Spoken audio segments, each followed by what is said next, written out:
Ito mga dads, isang Samsung inverter aircon. Yung capacitor niya napalitan na dati. Ngayon, yung capacitor niya dati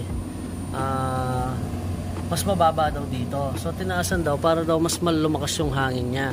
What? Ngayon ang pinakaano kasi diyan mga dads, ano. Tingnan niyo siya dito.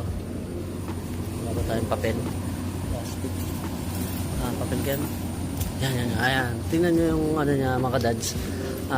Kailangan niya ng pera.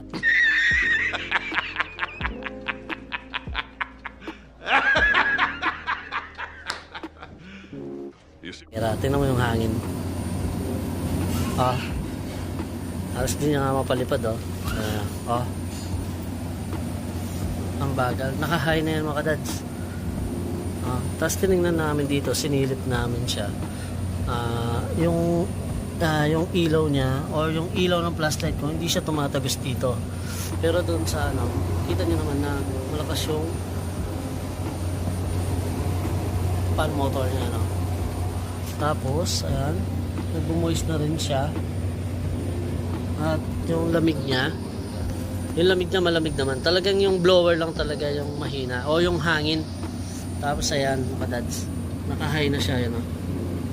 High. So pag mga ganyan mga dads, sabi kasi ni customer, sabi ko, nung pagtingin ko pa lang, nung nakasabit pa siya dun sa kwarto, na baka marumi siya sir, sabi ko, kasi wala po siyang hangin, halos mahina lang siya, parang sumisipol lang siya mga dads. Tapos ayun, sabi niya wala pa daw 3 months nung pinalinis niya. So ngayon na-confirm natin na ayun, na nasasakal yung ano niya, yung igot niya mga dads. So maganda dito mga dads na malinis muna natin siya ng maayos. So yun muna, let's go. Ito na nga po yung sikretong gagamitin natin para talagang mabagbag lahat ng dumi doon.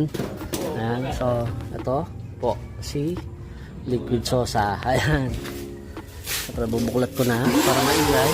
At ito na nga mga dads, magbo-voice over na natin. Ayan, so sasangkapan lang natin siya mga dads.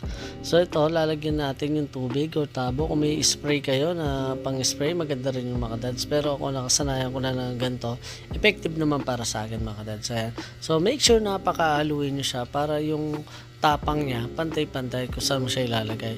Siyempre, ilalagay na natin siya mga dads. So ito, ibubuhos mo siya dito sa gitna. So dito mga dads, ituturo ko lang na malapit. Ayan, dito mo siya ibubuhos. Pero bago mo ilagay yan, make sure na tanggalin mo muna tong foam. So din nilalagay lang naman yung foam na yan, pinapatong.